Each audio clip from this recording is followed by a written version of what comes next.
Boker Tov. Magandang umaga everyone. Time check. Now is 11 in the morning. Now ay magbe-breakfast tayo ngayon. So arokat boker. Meron tayo ditong toasted bread. Ayan. Mag-toast tayo.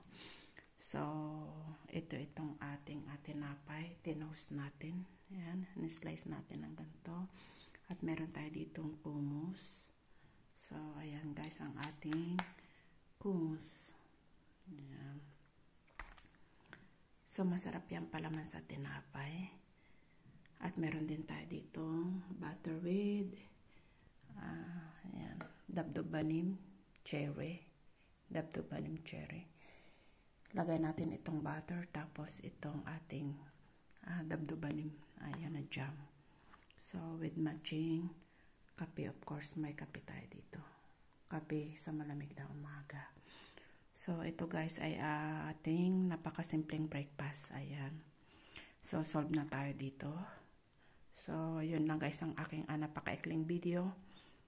Maraming salamat guys sa panonood. Thank you guys. Bye-bye.